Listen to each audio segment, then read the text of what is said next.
can do is just tell the truth and trust in the American people that over time they're going to know what the truth is. Yes, it is time for the truth. Right here, right now. This is the Conservative Syndicate. Real conservative talk from real conservatives. With your host, John Matthews. The latter-day prophet. Baying against the hypocrisies of our time. And Joe Hakos. You want answers. I want the truth. You can't handle the truth. The Conservative Syndicate is comprised of some of the most informed pundits and activists available today. Together, we seek to tear down the imaginary wall, a separation between church and state through education, information, and engagement on the religion of politics and the politics of religion. And now, your host on the globally syndicated Conservative Syndicate, John Matthews and Joe Hakos.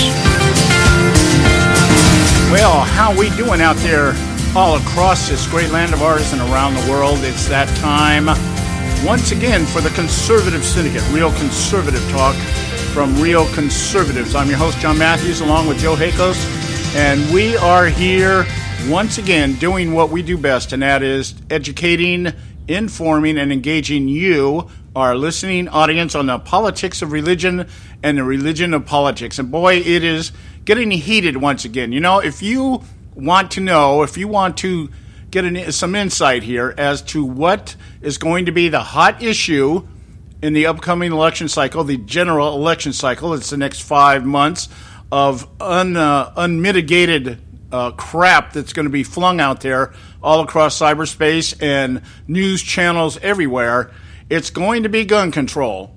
It's going to be gun control because the immigration and the homosexual stuff has pretty much been played out. It's pretty much optimized what they want, and it may be used to cross-lace the issue of gun control. Of course, with the Orlando shooting in Florida over the weekend, of course, you know that's going to happen.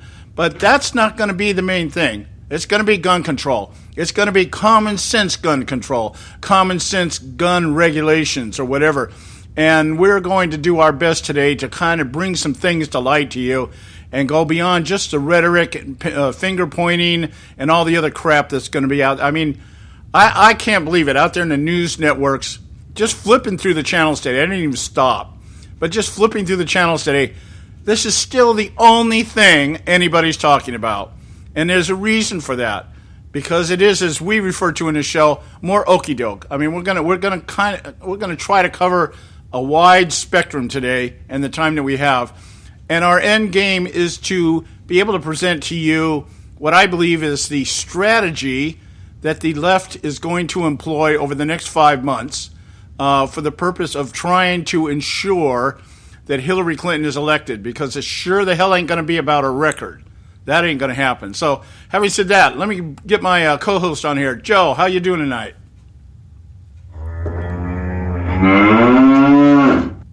Yeah, that's all we're going to hear is bull crap. I would like to incite some common sense, grassroots conservatism, some homegrown conservatism tonight. Yeah, I've had my fill of this. The media, this administration, the entire administration, not just part of it, the whole damn administration, the Obama administration, and their insistence on their tyrannical little moves so we can have common sense gun safety laws, because, well, the guns kill people. That's right. Yeah. Yeah, not that person at the other end of the trigger that's pulling the trigger. The gun did it. So all you law-abiding citizens that have the right, Hillary, to have a weapon from our Second Amendment of the Constitution, the Bill of Rights that we have, the supreme law of the land, yeah, they want to take the shall not be infringed. Do you get that?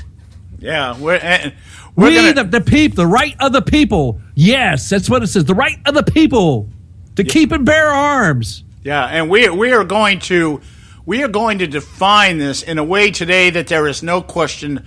You will not be able to, if you have any sense of reason, you will not be able to defend the argument or tolerate the argument that for some reason the Second Amendment is about anything other than the right to bear arms against a tyrannical government.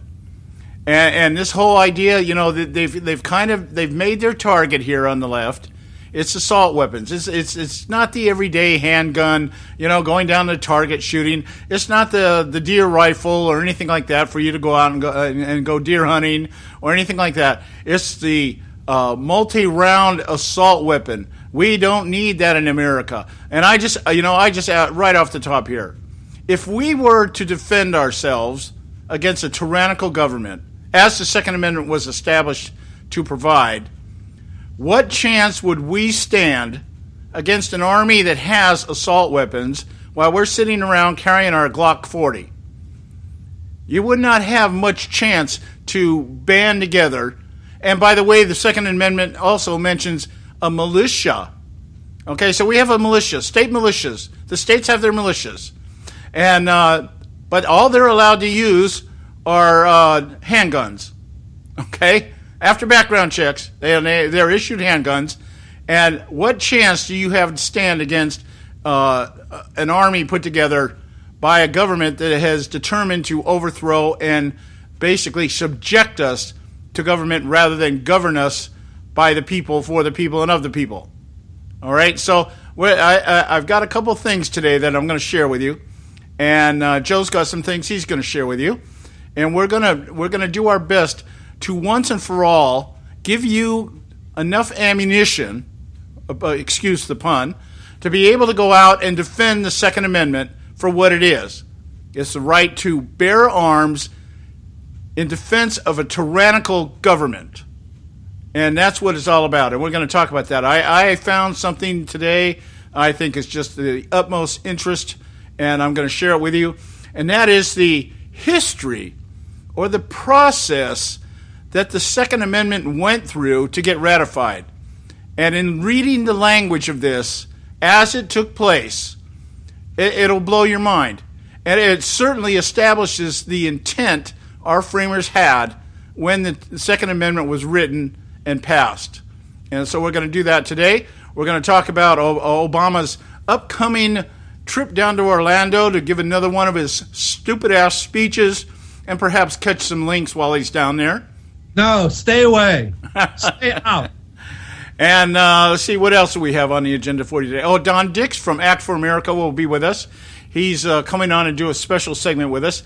He is very involved with Act for America, which is an Islamic education organization. And we are going to talk about the other excuses being floated out there, that these are not terrorist attacks. They're hate crimes by lone wolves using religion, using Islam, or any other religion, whether it be Christianity or anything else. Of course, when it's Christian, it's a different story. But we'll say for Islam, because they're trying to defend Islam once again, and the idea that these people are lone wolves operating outside the parameters of Islam and don't even have any real direct connection with the terrorist groups they claim to be representing. We're going to talk about that because I'm of the thinking that perhaps the lone wolf strategy is exactly what ISIS is using right now. Because what better way than just to put a single person out? Look what one what one animal was able to do in a matter of, a few minutes? No, this took a long time. If you're talking about Orlando, this didn't happen in just a few minutes. This took quite a while. I mean, well, how many? I know he killed, 50 people? Last count I heard. Injured 53? This didn't happen in minutes. It happened. This took a while. This didn't happen. I mean, there was plenty of time to get the cops, SWAT teams there so they could smash in a wall to get into the place. Oh, okay. All right. Well, this didn't happen in like 30 seconds. No. This happened. This took a long time. Okay, it took forever for the people inside that were in there and the videos and everything. But, Obama shows his venom against people that want to be able to keep and bear arms instead of showing his venom on people that are killing American citizens, that he's allowing it to happen. Right. Him and his ideology that allows this to go on. Yeah. Well, that's definitely, and that's the point we're trying to drive at here. But you're gonna walk away from this show today, and you owe it to yourself to maybe listen to the show again and definitely share it with other people. We're going to give you some information I think is just going to debunk a lot of this crap that's coming out from the left. Their defense of Islam in spite of everything that indicates what Islam is really about and what's going on. I'm sure there's Muslims out there that don't want to go around shooting the world up. But there's not a single one of them that I hear that's out there talking about how bad this is. And we're gonna go down that avenue today. We're gonna be provocative, controversial, confrontational to perhaps a greater degree than we have been in, I don't know, maybe a couple of weeks. But we're gonna do it. Okay, so we'll get back to it. We'll go on it right away here. We got to go to a break. Stay with us right here at the Conservative Syndicate. Don't go away.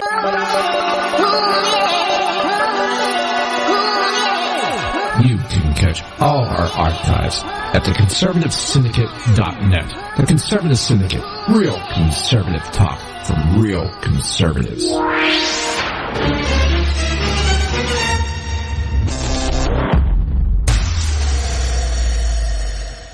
Term life insurance. It can be a powerful way to protect your assets and your family. You work hard to earn and save your money to build a nest egg for the future. Don't let it get wiped out because you didn't plan ahead. Take the time now and make a small investment in $500,000 or more in quality term life insurance. Call the Term Lifeline and let us shop the best companies to give you the lowest rates. We specialize in policies of $500,000 and above. Ask about some of our 10 and 20-year fixed rate plans with guaranteed rates. Call the Term Lifeline right now for your free insurance quote. 800-870-3609. 800-870-3609. You owe it to yourself to protect your family and your assets. Make term life insurance part of that plan. Call the Term Lifeline right now. 800-870-3609. 800-870-3609.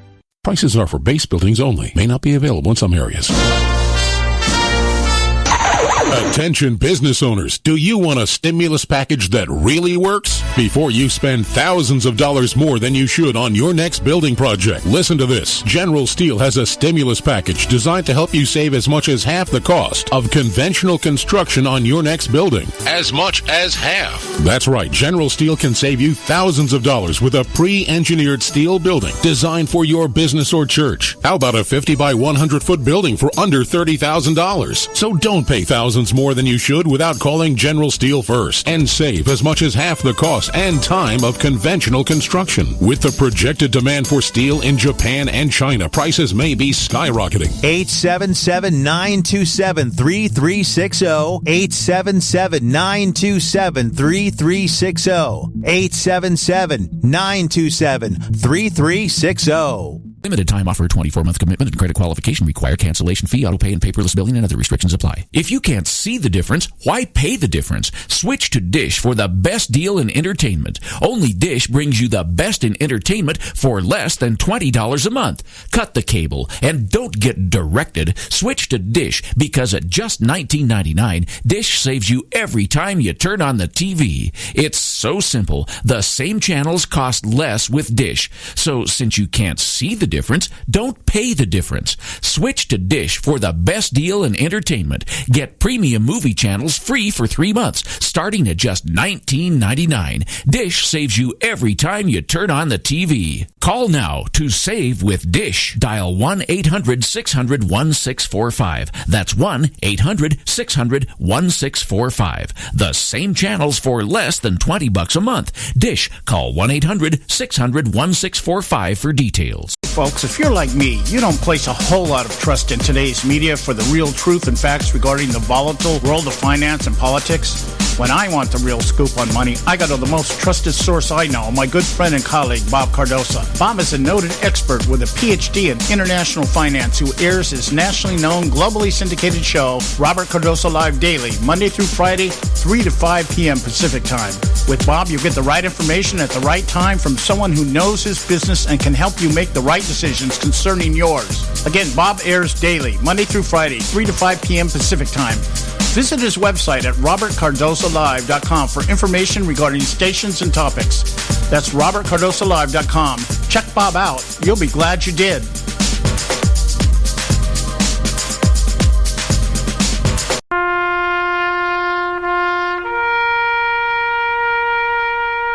Read something recently worth thinking about.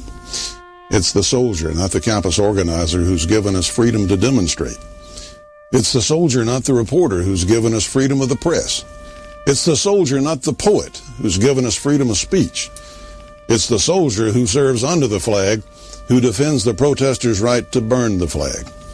Isn't it time now to demonstrate that we support our troops? Were it not for the brave, there'd be no land of the free. Fred Thompson's message was brought to you by citizensunited.org.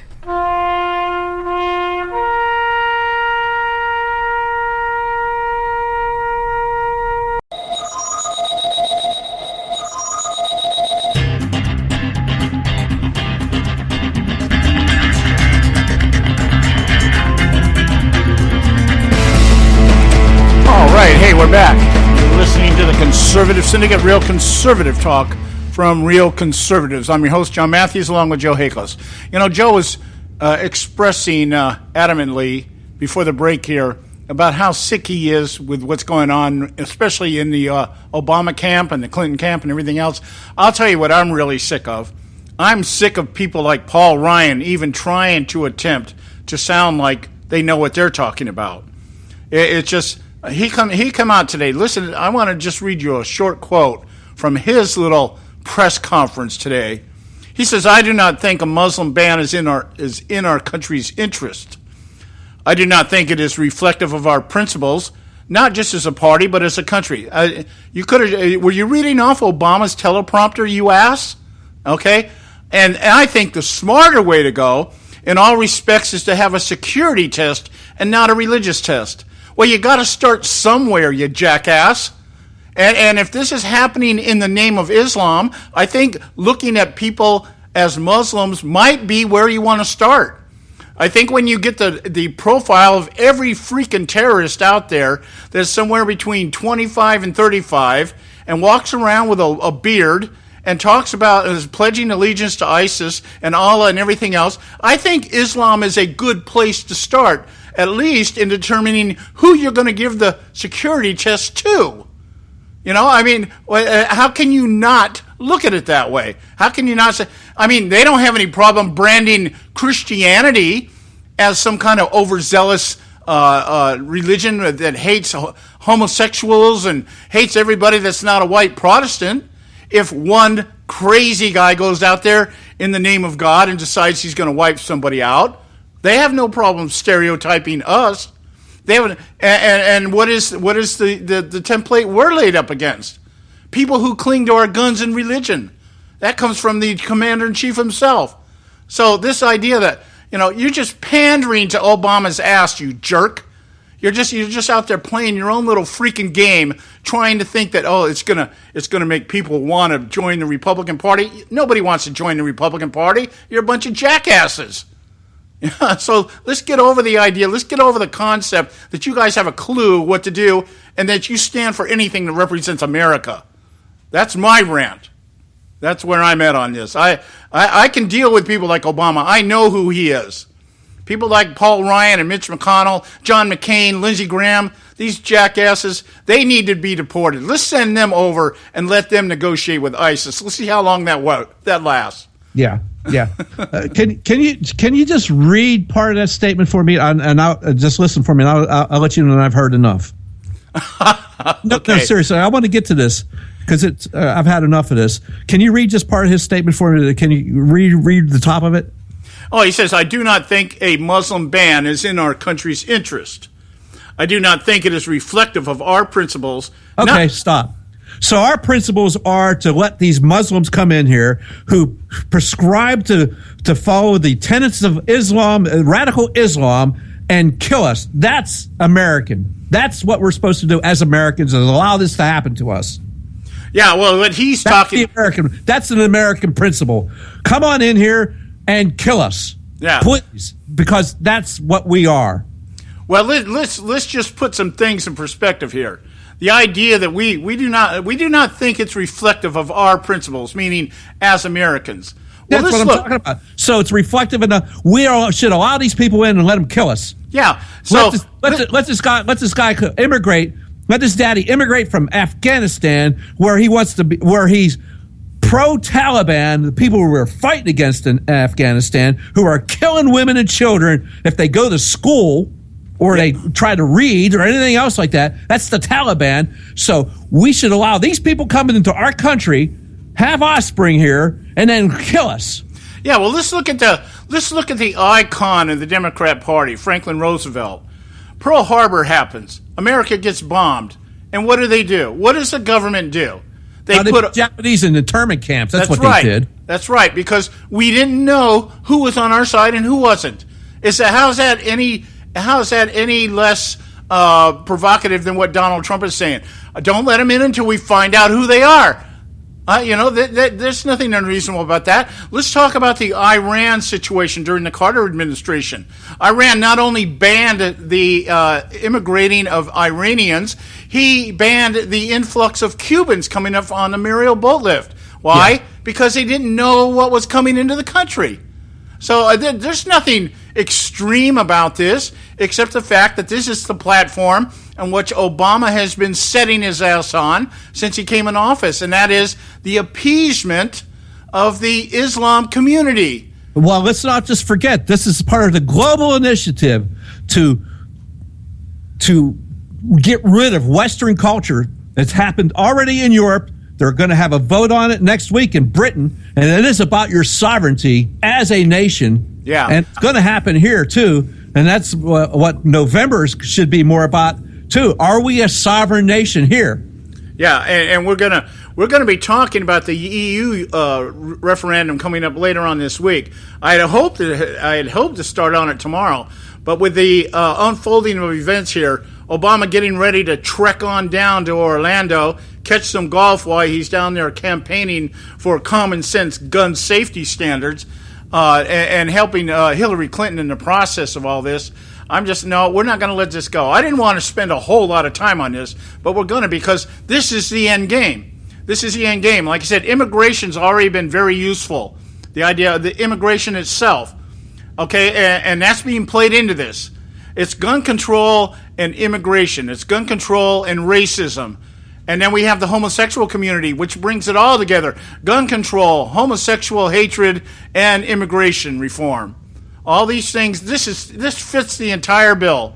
And it's going to be the hot issue, because Obama's going to try to sell us on this idea that if the government can make more laws, then it's going to stop what's going on. Just like he tells us, if we make deals with Iran, we don't have to worry about nuclear capabilities. If we make deals with the Pacific Rim out there, we won't have to worry about trade deficits. Yeah, that's bullcrap, and you know it. Yeah, it's absolute bullcrap, and this is not about this deal. This trade deal in the Pacific is not about trade at all. It's about global governance. Yeah, it's globalization. Everything is working to this place where we are asked or forced to surrender our rights, to give up American exceptionalism, and just go with everybody else. No, we're not allowed. Yeah, exactly. We'll have our Congress will be in some place in Taiwan. The guy in charge will be in some, I don't know, could be in New Zealand somewhere. Who knows? Or could be in China, and we'll have to deal with it from here. We will have no sovereignty. That's exactly what this is about. Just the same as it is over in the European Union right now. It started out as a trade agreement, ended up being a political agreement where you had people, unelected administrators, telling you what to do from afar. Yeah, exactly. But you, as a sovereign nation, so are you a sovereign nation or not? That's right. Absolutely right. Absolutely right. So, and this gun control, this is not about a gun control. This is about taking guns away from free men and women. That's right. Exactly. Oh man, I'm sorry. Excuse the distraction here.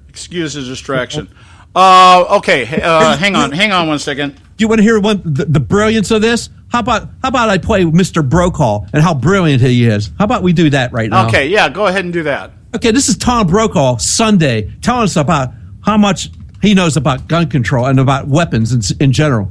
But let's say it's a domestic shooting. We've got to do something about that. I'm a gun owner. I've been saying this for months now. It's time for people to come together and say, enough. if he had an assault weapon, if it was an AR-14. Sam McChrystal has said, AR. Yeah, an AR-14. Yeah. Thanks, Tom. You're a genius, Tom. An AR-14. What gun is that, Tom? I don't think I've ever seen an AR-14, Tom. AR-15 maybe, an M16, Tom. But you don't. You, Tom, are a moron. Yeah. And you know what that reminds me of while we're talking about this. Yeah, I remember several years ago when this Islam thing first surfaced. Yeah. Katie Couric was interviewing some guy, I don't remember who, on Islam. And just before she gets into asking the guy, now this is after she makes a defense of Islam. After she makes a defense of Islam, that people are becoming Islamophobic and all this other stuff. And President Obama is trying to change this and turn it all around and be inclusive and everything else. And then she says to the guy, I don't really know too much about Islam. Okay. And I'm like, okay, so you're the perfect person here to be interviewing this guy as you sit here and carry out Obama's talking points or the left's talking points on Islam and then admit to us that you don't know anything about Islam. You're going to interview somebody on Islam. Yeah, I mean, broke holes out there, and I'm an expert. I own guns, and I have this AR-14, or, you know, this guy could have had an AR-14. Really, Tom? It's an assault weapon. Oh, really, Tom? No, it's a semi-automatic rifle, and that's what he had. It was an AR-15, Tom, and gee, Tom, I don't know how many rounds he was holding. California, you can't have but 10 rounds in a magazine, Tom, but, you know, you're probably call it a clip and stuff like that, Tom, because that's what you saw in the movies. Right. That's what Schwarzenegger is out there shooting all the time. Yeah, you know, it's like, cut me a break. You're not an expert in anything except how to be an idiot and how to remove. Hey, you know what I got for these people that want to get rid of my guns? You get rid of yours first, and I mean you get rid of them all. You got armed security? No, you don't. You have security that's armed with freaking slingshots. Yeah. Okay. Until then, shut up about getting rid of my guns. Yeah, and one of the biggest proponents of these common sense gun safety measures is Dianne Feinstein, who, by the way, owns her own guns. Yep. And so let's just, okay, Dianne, you start us off. You surrender all your guns. By the way, give us all the guns of your bodyguards, too. Okay? I see what guns will do. I saw it on the steps of the courthouse. Oh, at City Hall. I saw it, and Harvey Milk got shot down. Yeah. Dianne. Okay, great, Dianne. We'll give your security people pepper spray. How about that? Okay?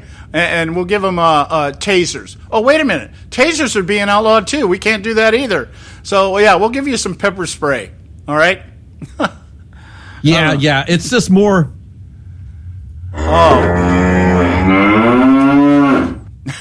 Yeah. Anyway, one of the things that I really want to kind of entertain today, I'm not going to write anything in stone, but the idea here that... I don't know, this just seems more than coincidental. We know that the Obama administration has run their entire agenda under the premise of never let a good crisis go to waste. As Rahm Emanuel once said, because when you have a crisis, there's a lot of good things you can do with it. Okay? And here we have another crisis, and here we have Obama out there already back on the campaign trail, ready to go down and make another quote-unquote from the media, historic speech on common sense gun safety measures.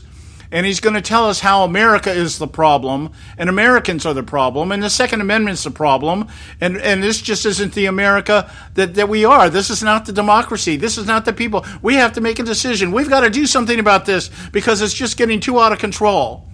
And I'm just beginning to entertain the thought that perhaps there's some collusion going on here. When we come back, I'm going to talk about, well, I just want to make this reference here. This will be just before we go to break. I say it seems more than coincidental to me. I'm just laying this out there. You can do with it what you want. Seems more than coincidental to me that this event took place at the same time the Supreme Court is getting ready to decide whether they're going to hear laws that was legislated in Kentucky after the Sandy Hook killings, that there's gun groups out there in Connecticut and Maryland who are suing Connecticut for banning assault weapons. And we'll talk about that when we get back as we proceed into our day's topics. Stay with us right here at the Conservative Syndicate. Don't go away. State Talk Radio, WRS Cleveland. Hey, I'll make you a deal. Give me 60 seconds and I'll give you directions to the Fountain of Youth. Okay, I'm joking. Well, kind of joking. No fountains, but youth, I got. Nature's Youth and their premier anti-aging product, Nature's Youth RSF. With your sensible diet and exercise plan, Nature's Youth RSF can help you look and feel better. RSF is an all-natural amino acid supplement that supports your body to naturally increase HGH levels without any synthetic hormones. And elevated HGH levels can contribute to increased energy, improved libido, reduced body fat, and improved exercise capacity. Let's be honest. Who doesn't want to look and feel younger? Visit the newly designed website at naturesyouth.com or call 800-333-6923. That's 800-333-6923 and like them on Facebook and you'll be included in contest and exclusive offers. What a deal. Oh, speaking of deals, my time's about up. 800-333-6923 or naturesyouth.com. Who needs a fountain anyway? Call today. Extend your life with Extendovite. When I had a heart attack at 42, I was not sure what the future held. But a year later, the doctors could find nothing wrong with me and took me off all my medication. What did I do? I took a herbal mixture of garlic, cayenne, and a few other herbs mixed in liquid form. I now call this Extendovite. I would have never believed that a few simple herbs could actually change my life like they did. Now it's your turn to see what the powers of garlic and cayenne can do for you. For only $69.95 plus shipping and handling for a 2-month supply of either capsules or liquid, you too can begin on your path to better health. For more information, call 1-877-928-8822. That's 1-877-928-8822. Or visit our website at heartdrop.com. Extend your life with Extendovite. I've owned my company for 14 years now, and I can tell you that payroll is a 4-letter word. I hate doing it. It eats up hours I don't have, and it costs me money I could be saving. But my accountant's too expensive, and I'm not sure who to call, but I know I need help. We're Paychex, and we take all the hassles out of small business payroll. We save you time and money. It's easy. Call, fax, or give us your payroll information securely online, and we take care of the rest. We calculate the correct taxes, manage payments and direct deposits. We even send out your checks. Payroll doesn't need to be a 4-letter word anymore. We're so sure that we can save you time and money that we'll give you a month's payroll free. Just for calling 877-663-3830. Get 1 month's payroll for free. Call Paychex right now. 877-663-3830. That's 877-663-3830. Hey, I don't back anybody unless I believe in them. And I do believe in the value of investing in gold and silver. And the company I trust to buy my gold and silver from is Swiss America. I've been working with them for nearly a decade. I trust them, and you can too. Swiss America will help you sort through and find the best options available when you're considering investing in gold and silver coins. Listen, for over 30 years, Swiss America has been offering Americans what they want in their investments: safety, liquidity, quality, reliability, and a potential profit. Gold and silver have a place in every investor's portfolio. So, why not let Swiss America help you diversify your investment portfolio now? Call now for free information. 800-978-3907, 800-978-3907, 800-978-3907, 800-978-3907.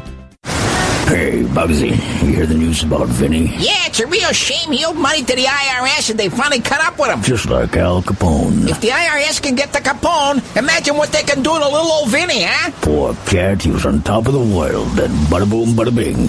What Vinny needs now is an offer he can't refuse.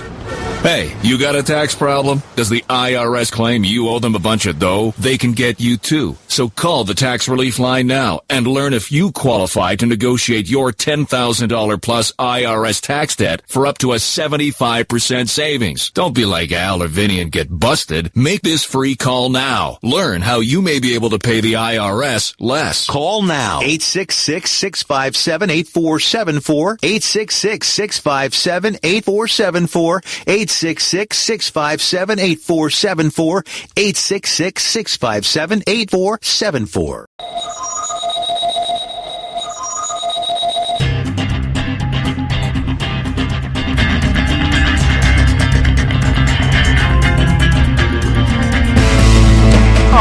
Hey, we are back, and we are ready to go. We are loaded for bear. Excuse the pun. Boy, I bet you I have 100 puns I can use today that'll fit our topics today, and that is the main topic is the renewal argument from the left that we need, quote unquote, common sense gun control safety measures, otherwise known as domestic disarmament.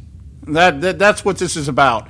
This is about either being able to destroy, repeal, or abolish the Second Amendment, or being able to undermine and circumvent it to such a degree that it becomes nothing more than just a talking point to people that will end up, people like us, who will end up being labeled extremist dissidents. Yeah.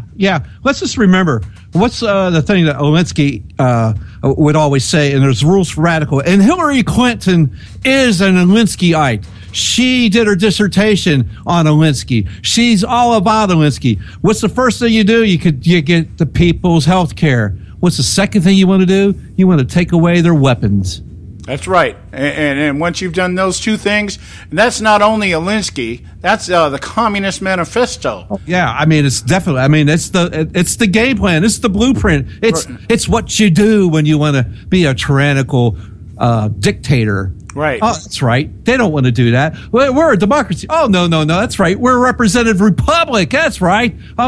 Oh, gee. What? I'm so confused. What do they want to do? They want my guns. Yeah. And so they'll do it. And they'll do it. And if they don't do it up front, they'll do it the hard way. Yeah. They'll close down all the lead smelting plants. They'll take away. They'll make sure you can't get any ammo. They'll make sure that you don't have any magazines worth a damn. They'll make sure that you can't get there's no bullets. There's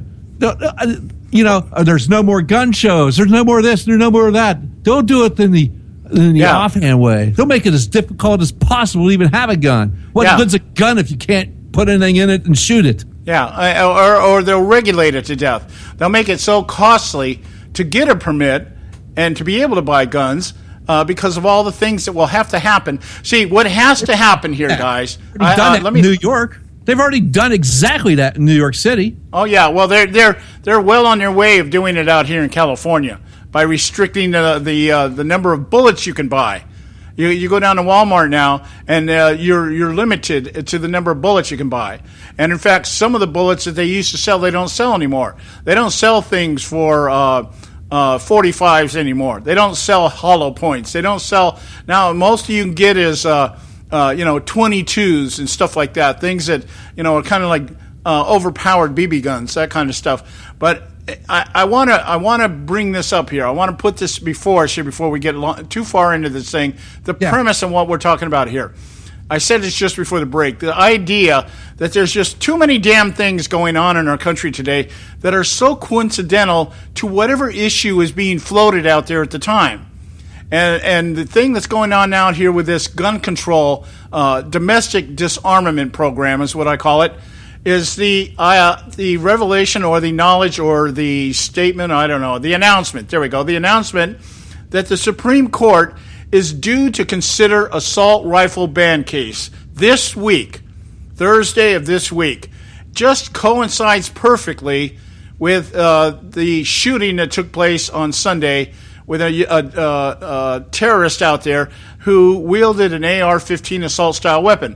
And even more coincidentally, the hearing will be about the possession of AR-15 assault-style weapons, which were banned in Connecticut after the Sandy Hook killings a few years ago. Okay? Now, here's this is the way it's going down. It's been going through the lower courts. The U.S. Court of Appeals for the Second Circuit upheld the Connecticut law. They've been sued. The state of Connecticut has been sued by the Connecticut Citizens Defense League, the Coalition of Connecticut Sportsmen, and Maryland Shooting Sports. Okay, MD is what they call themselves, Maryland Shooting Sports. And the argument is that the groups are claiming that the ban in question is too broad a spectrum of weapons and accessories, and those products can be and are, for the most part, used lawfully. Because most of the people that own these weapons do just what the government claims we do with them. They like to target practice. Some of them just collect them. Some people just collect the guns just to collect them. But there are people that go out there and use them in target practice and stuff like that. They're not out there trying to figure out how they're going to blow up a gay club down in Orlando, Florida. We're talking about the idea that you've got the combination of an overzealot religious idiot, nut, and the ability to get his hands on guns, which, by the way, raises the other point that we brought up. And we're gonna emphasize this. Boy, I hope we get through this today. We may not, but we're gonna get through this if it takes all week, because all this information is coming together and it's beginning to paint a picture that's more than coincidental in my mind.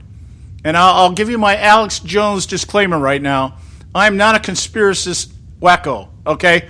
In fact, I shy away from them when people start floating at things. I start hearing words like Illuminati and 666 and all that stuff. I don't go there. I understand the reasoning behind it, and I'm not one to sit here and say that there are not conspiracies, that there are, that there isn't an Agenda 21 out there. There might be. I mean, I'm sure there is an Agenda 21, but I'm not. What I'm trying to get across is I don't take the common trending subject and allow my imagination to go crazy with it and turn it into something that it's not at this point. You show me proof and evidence that what you're claiming is true, I'll go along with you. But until you do, it's just like what we're doing on this show. We're speculating. Okay? Speculation is not fact. Myth is not fact. Okay? When you can present me facts, I'll present them as that. What I'm talking about right now is speculation. We are speculating that the possibility exists that there is some kind of organization going on behind the scenes to bring things to the forefront that would allow or justify to Americans who otherwise would not to surrender their rights as Americans in the name of the common safety of all. That's what this is all about. They can't just come out and say, we don't want to honor the Second Amendment. You can't issue an executive order that says we're no longer going to honor the Second Amendment. So let's do it a different way. As Joe was saying earlier, let's use taxes, let's use regulation, let's use the media, let's use propaganda, let's use human shields. I was watching last night on Fox News, Hannity. I watched it for about 5 minutes. I almost threw up, and I got off the air. Hannity is really beginning to get on my nerves. And he had Geraldo Rivera. Gee, really? Interviewing a family of some of the survivors of the club. Geraldo Rivera interviewing for Sean Hannity, the couple of the survivors from this homosexual club down in Orlando, Florida. Now, I want to paint the picture for you here in the few minutes I have here before the break, and then I'll get back on my rant. But I really want to lay these things out to how the media does this stuff. First of all, Hannity did have to correct Geraldo. The way he was introducing the family and trying to lay the groundwork, he would not use the word radical. And Hannity stopped him right there. He said, no, Geraldo, the guy was an Islamic radical. And Geraldo conceded that and then went on. They had the whole family there. There must have been 25 people in this room. It looked like a one-bedroom apartment, studio apartment. They're sitting at the kitchen table, and the family's all gathered together in the living room. And I'm telling you, it was like watching one of those commercials, like Feed the Poor Kids across the world. Everybody's holding on to everybody, and their faces sagging, and they're weeping, while these two homosexuals try to recount. They were, I guess, locked in the bathroom, and they're trying to recount everything. And one of the guys says, "You know what I can't figure out is why there was no security." And I can't figure out why the exits to the place were blocked. We couldn't get out. And I'm like, and he's making all these things. Well, Geraldo, the only thing Geraldo didn't do was sit there and weep with them. So condescending, patronizing, trying to get every little sensationalistic tear in front of the camera. And I'm sitting there going, you repulsive SOB. That you're playing on the sentiment to try to get people to come across and agree that we need to disband or we need to disarm Americans because of something like this. I'm like, you know what? if there had been people in that club that had guns on them, perhaps this guy could have been stopped. So I'm just laying this out here because the media is in on this as much, if not more, than everybody else in terms of using events to sensationalize and draw on the sympathies of Americans, all for the purpose of getting us to just one day look up and say, it's just not worth it. Yeah, life is so precious. Let's give up our Constitution and let's let a bunch of wee-bobbled idiots try to tell us how to be perfect. While they sit in their little ivory towers that are protected by the very weapons they want to get rid of. Yeah. So we got to go to a quick break here. When we come back, we'll continue here. I'm sure this is going to take us all week. I didn't want to do this. We're going to have to do this. We're going to have to go through this because this gun control thing is going to be the hot point. This is going to be the hot button issue for this election. Guarantee it. Guarantee it. Stay with us right here at the Conservative Syndicate. Don't go away.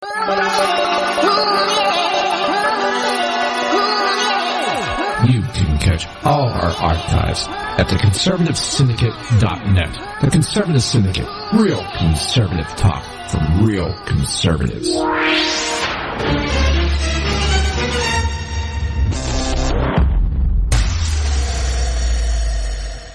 Term life insurance. It can be a powerful way to protect your assets and your family. You work hard to earn and save your money to build a nest egg for the future. Don't let it get wiped out because you didn't plan ahead. Take the time now and make a small investment in $500,000 or more in quality term life insurance. Call the Term Lifeline and let us shop the best companies to give you the lowest rates. We specialize in policies of $500,000 and above. Ask about some of our 10 and 20-year fixed rate plans with guaranteed rates. Call the Term Lifeline right now for your free insurance quote. 800-870-3609. 800-870-3609. You owe it to yourself to protect your family and your assets. Make term life insurance part of that plan. Call the Term Lifeline right now. 800-870-3609. 800-870-3609.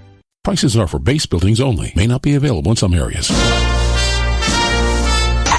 Attention business owners, do you want a stimulus package that really works? Before you spend thousands of dollars more than you should on your next building project, listen to this. General Steel has a stimulus package designed to help you save as much as half the cost of conventional construction on your next building. As much as half. That's right, General Steel can save you thousands of dollars with a pre-engineered steel building designed for your business or church. How about a 50 by 100 foot building for under $30,000? So don't pay thousands more than you should without calling General Steel first and save as much as half the cost and time of conventional construction. With the projected demand for steel in Japan and China, prices may be skyrocketing. 877-927-3360. 877-927-3360. 877-927-3360.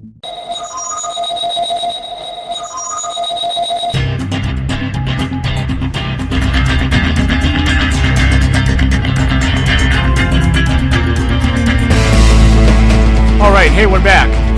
The Conservative Syndicate, real conservative talk from real conservatives. Visit our website out there at theconservativesyndicate.net. You can pick up this archive, which I'm recommending that by the time this show is over, maybe all of our shows this week, you want to pay special attention to them. Maybe listen to them again, share them with people, but take the information we're giving you because we're not doing it just to vent. I mean, yes, there's a certain psychological thing to venting, but we're doing this so that we can do what we do in this show, and that's educate, inform, and engage you, our audience, and make you aware and give you something to fight the good fight with. So I'm going to jump down here. I'm going to jump down here and maybe work backwards a little bit here because I keep going off topic here, or I keep going into different threads that I don't want to go into at this particular time because I'm just so pissed off about the whole thing. And, I just lose, I'm like everybody else, I lose a little sense of direction and just want to say what I really want to say instead of just giving you something of substance. Now, we mentioned the Supreme Court agreeing to hear whether or not the banning of assault weapons in Connecticut is legal, constitutional. That's the issue that's going to be decided, whether a state can ban assault weapons. Now, I would think, off the top of my head, if any state could do that, I think it would have to be by consensus of the electorate in that state. Okay? So what I mean by that is it would have to be on a ballot, I think. A state would have to actually vote on that and just say, hey, do we want this? Do we want to ban assault weapons? Not a bunch of weebly-ass congressional people or people that have been elected to office deciding for the people. Okay, that kind of thing. So I have an article here. Like I said, the Supreme Court's agreed to at least listen to see if they want to hear the case. The case, as I mentioned, was about 3 gun groups up in Connecticut and Maryland suing the state of Connecticut who banned assault-type weapons after the shooting in Sandy Hook. And that's what it's all about. Now, it says here, I'm reading an article now. It's called, this is out of the Constitution Center, the National Constitution Center. And the article is entitled, Is There a Constitutional Right to Have a Rapidly Firing Assault Gun? And Lyle Dennison, who I read a lot of, he works at the Constitution Center, and he takes on some of these issues, and he looks at it, I guess, as well as anybody in terms of the constitutional perspective. And I'm going to read you just a couple of paragraphs here before we get into commenting as to what this means.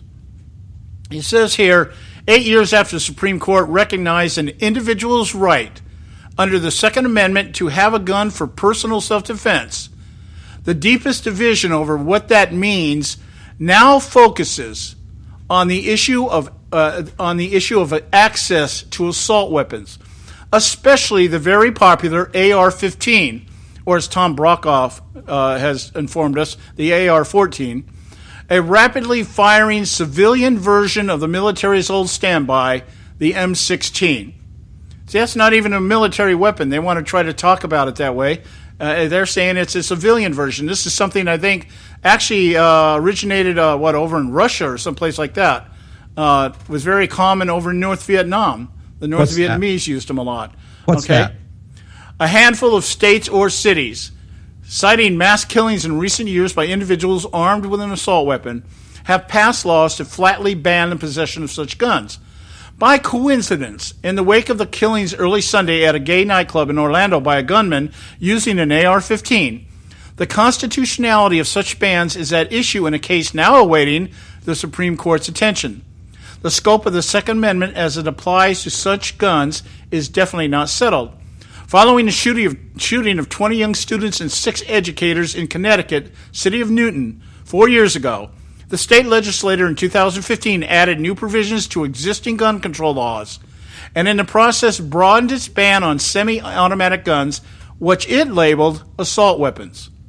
Now, the case is Shue versus Mallory. All right, now, this is an appeal by 4 residents and 2 organizations. All right, now, let's get into this in terms of what this means. First of all, I think it's more than coincidental that when the left gets the Supreme Court to rule on something that they want, it's the law of the land. But when they don't get what they want and a ruling goes against them, somehow it becomes subject to appeal. See, when they don't like the rulings or the opinions given by the courts, they simply just keep appealing. But if they get what they want, then it's the law of the land. The recent opinion by the Supreme Court, not ruling, but opinion by the Supreme Court on same-sex marriage, is through the mouths of the left, the law of the land. Same-sex marriage is legal. It's constitutional. And it's neither. Not technically. The Supreme Court issued an opinion that they felt that it should be constitutional, that it is constitutional.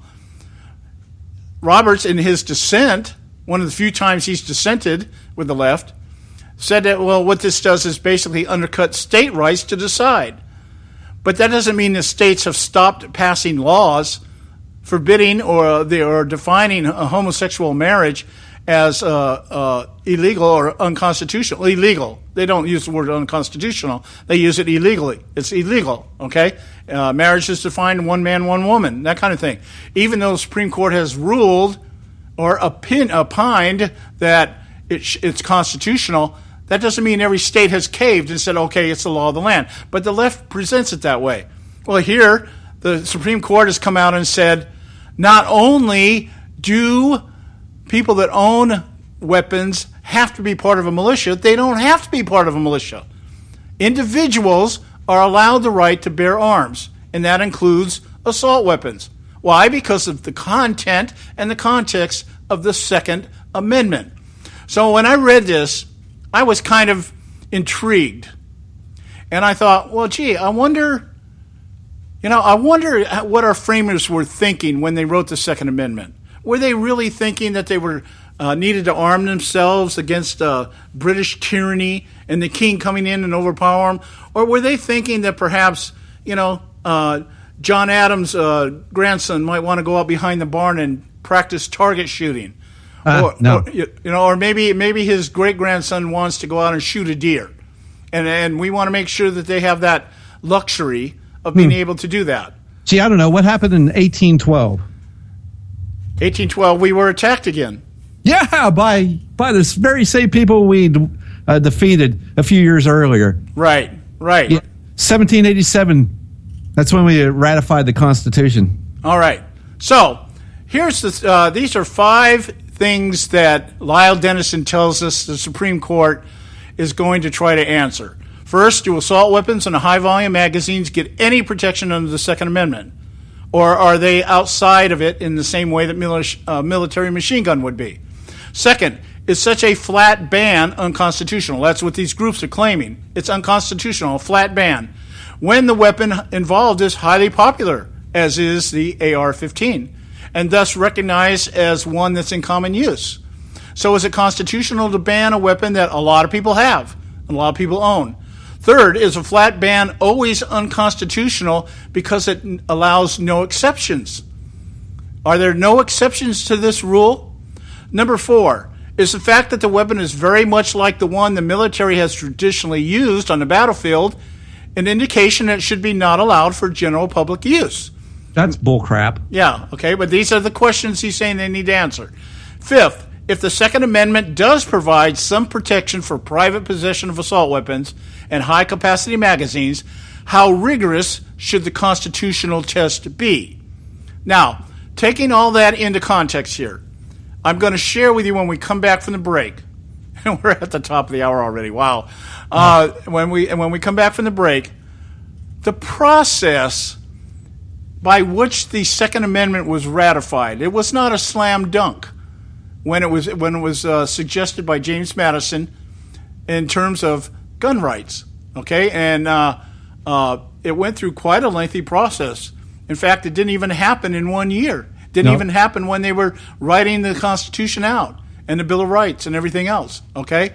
So we're going to share that with you so that you'll have an understanding of what our framers meant when they said our right to bear arms shall not be infringed by the government. Stay with us right here at the Conservative Syndicate. We'll be right back. As the European Union goes, so Obama and Hillary want to take America. Hello, I'm Ron Edwards. On today's page from the Edwards Notebook, it is common knowledge that President Obama, Hillary Clinton, and others want the United States to be more like Europe. Not the stable, reasonably prosperous Europe of civility, stable nations that are allies of a strong and prosperous United States of America, but rather more like the European Union of today, where nations like Sweden, Germany, and sections of Great Britain are overrun with grossly inhumane Muslim brutes who are literally teeming into once very prosperous and civilized nations and are plundering them through rape, beatings, and destruction of property, while the government stand by and do very little to protect the civilized people from ravenous, dog-like Muslims who wreak havoc for pleasure. You know? The reason? The governments don't protect the people of Europe is the same stupid reason the San Jose, California Police Department did not protect Donald Trump supporters from pro-illegal immigrant anti-American thugs who, like Obama and the leaders of the European Union, are using the Muslim barbarians to disrupt and fundamentally change civilized nations with varying degrees of freedom and prosperity into poor, dependent societies, much like was done to African nations in the 1960s via the communist movement. I'm Ron Edwards.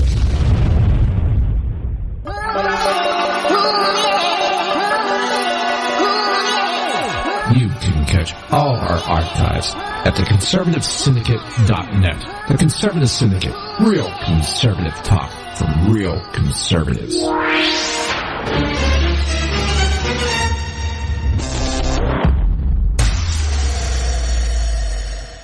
Term life insurance. It can be a powerful way to protect your assets and your family. You work hard to earn and save your money to build a nest egg for the future. Don't let it get wiped out because you didn't plan ahead. Take the time now and make a small investment in $500,000 or more in quality term life insurance. Call the Term Lifeline and let us shop the best companies to give you the lowest rates. We specialize in policies of $500,000 and above. Ask about some of our 10 and 20-year fixed rate plans with guaranteed rates. Call the Term Lifeline right now for your free insurance quote. 800-870-3609. 800-870-3609. You owe it to yourself to protect your family and your assets. Make term life insurance part of that plan. Call the Term Lifeline right now. 800-870-3609. 800-870-3609.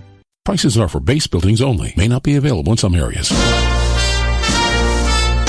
Attention business owners, do you want a stimulus package that really works? Before you spend thousands of dollars more than you should on your next building project, listen to this. General Steel has a stimulus package designed to help you save as much as half the cost of conventional construction on your next building. As much as half. That's right, General Steel can save you thousands of dollars with a pre-engineered steel building designed for your business or church. How about a 50 by 100 foot building for under $30,000? So don't pay thousands more than you should without calling General Steel first and save as much as half the cost and time of conventional construction. With the projected demand for steel in Japan and China, prices may be skyrocketing. 877-927-3360. 877-927-3360. 877-927-3360.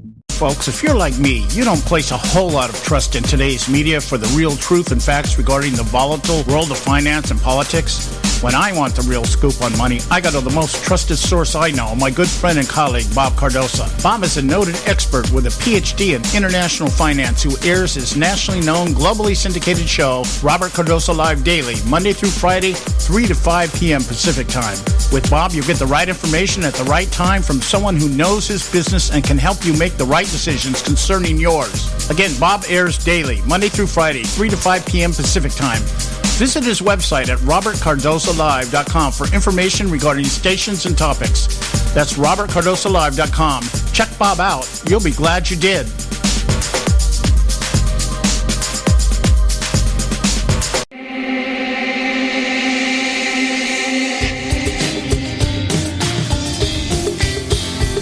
Hey, all you can do is just tell the truth and trust in the American people that over time they're going to know what the truth is. Yes, it is time for the truth. Right here, right now. This is the Conservative Syndicate. Real conservative talk from real conservatives. With your host, John Matthews. The latter-day prophet, baying against the hypocrisies of our time. And Joe Hakos. You want answers. I want the truth. You can't handle the truth. The Conservative Syndicate is comprised of some of the most informed pundits and activists available today. Together, we seek to tear down the imaginary wall, a separation between church and state through education, information, and engagement on the religion of politics and the politics of religion. And now, your host on the globally syndicated Conservative Syndicate, John Matthews and Joe Hakos. Hey, and we're back. Hour 2 of the Conservative Syndicate. Real conservative talk from Real Conservatives. I'm your host, John Matthews, along with Joe Hakos, and we are kind of on a roll today. And I hope this continues the entire week. I haven't been this fired up in a few weeks about a particular issue.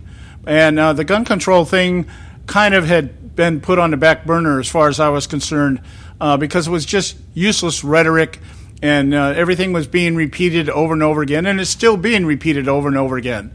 But this has something different to it, because in the process of listening, see, the thing about liberals, if you listen to them long enough, if you can stand to listen to them long enough, let me qualify that.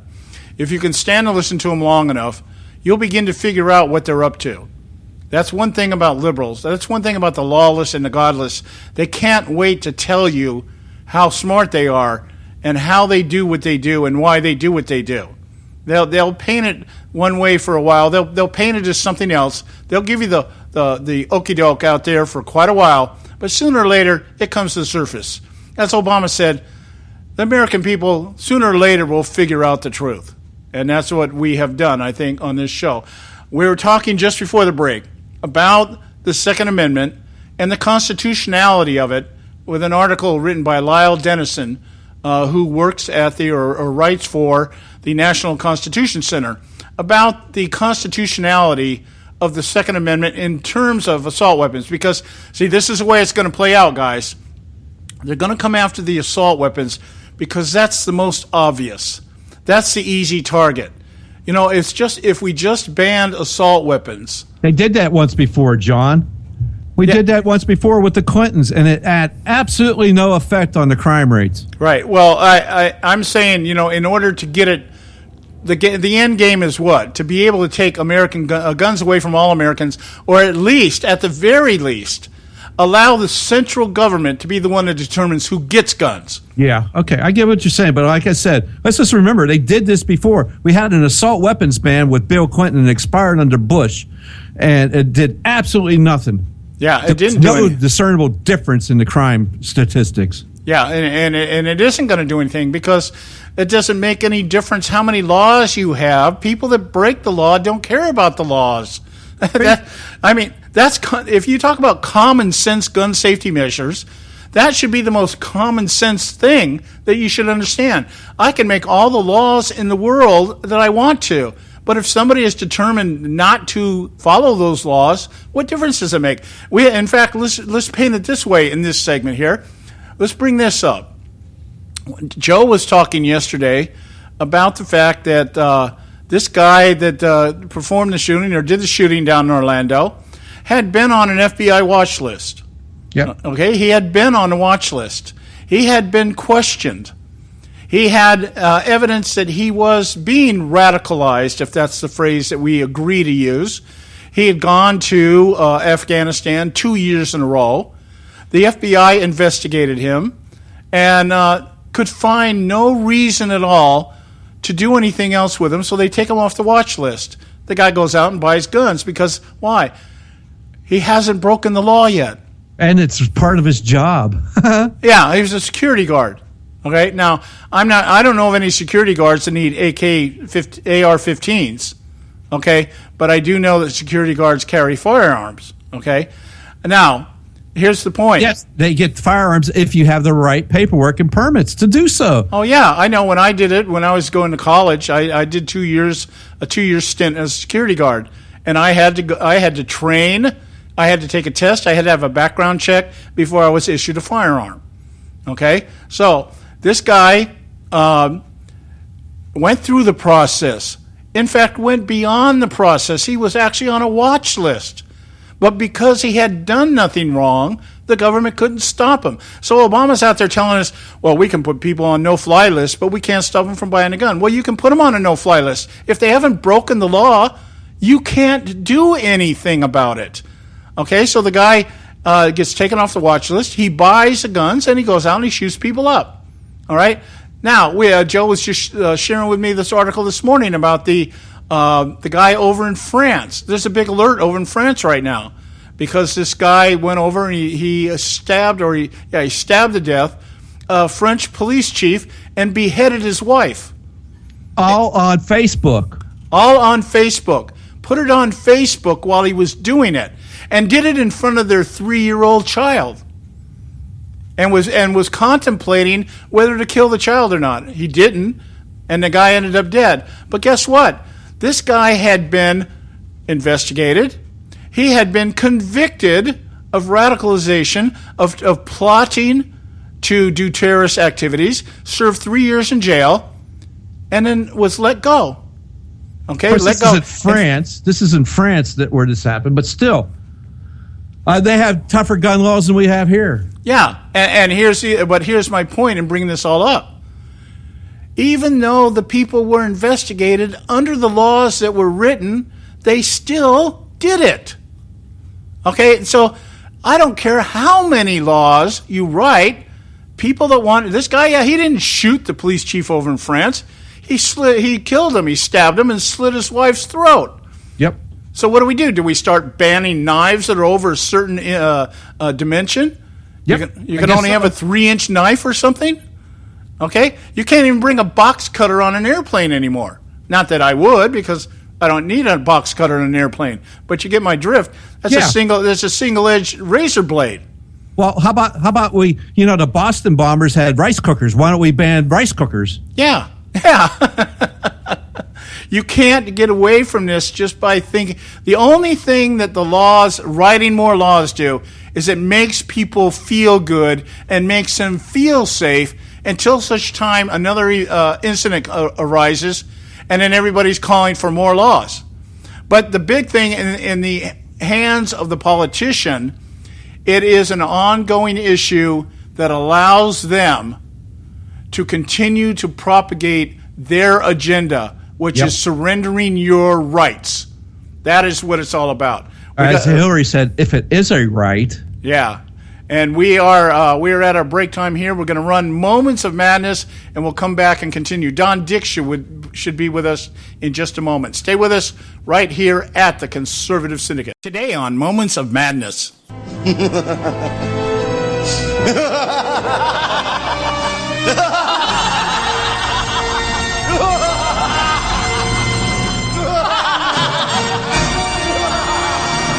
Now that Hillary's $12,000 Armani jacket has been stored away with more concern for its security than her email server, we can take a presumptive look at what her campaign, as well as the DNC platform and what she will run, will look like, providing, of course, plans do not change from running for office to being fitted for an orange jumpsuit complete with her own monogrammed inmate number.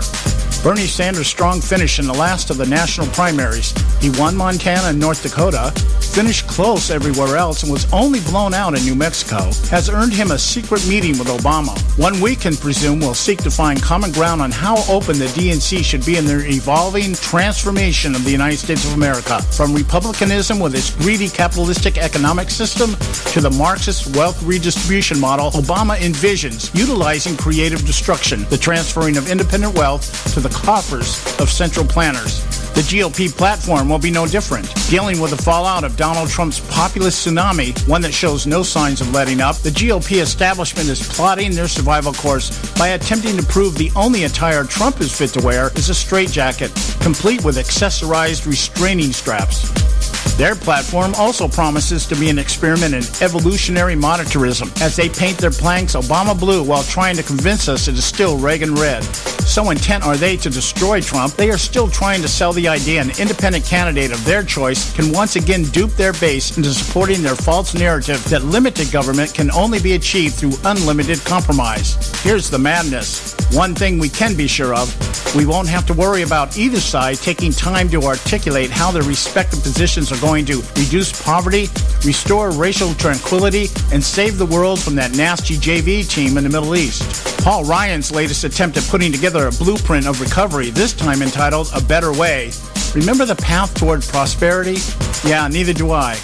Prefaces his rehashed plan with a benevolent scolding of those who oppose the establishment, having no part in finding a solution, as if to imply identifying and debating the problems we face today are irrelevant in the process of finding much-needed answers. We can complain about it, referring to our current direction, but that won't change things, Speaker Ryan begins, and he's right. As far as we can tell, our complaints have fallen on the deaf ears of him and his cronies for at least the last 4 election cycles. The Democrats, not much better there either. They'll just continue to lie, spin, and deceive their base into believing the only thing that has inhibited Obama's grand plan of transformation is time and seats on the Supreme Court bench. I wouldn't be surprised if their platform consists of one sentence: see previous administration. So what can we expect in a race that both sides claim is crucial to our survival, but have geared their campaigns based primarily on populist rhetoric embraced by an ignorant electorate? We can expect to be further nurtured and exploited at our expense by both sides. From the left, we can expect to be inundated with verbal gaffes elevated to policy positions by the media, racial and gender tensions to be played as the defining factor in job qualifications, as well as patriotic indicators by their nominee. Scandals is nothing more than a justifiable means to an end, and of course, the promise of socio-economic equality at the expense of American exceptionalism, which preaches opportunity over entitlement. From the other side, we can expect rhetorical unity to hide fear and disdain for those of us who have placed them in office. We can expect the same promises made to us, repackaged to appeal to those who historically support the likes of Obama and Clinton. Join us so that we can stop the Democrats' destruction of America. Give us the chance to lie to you.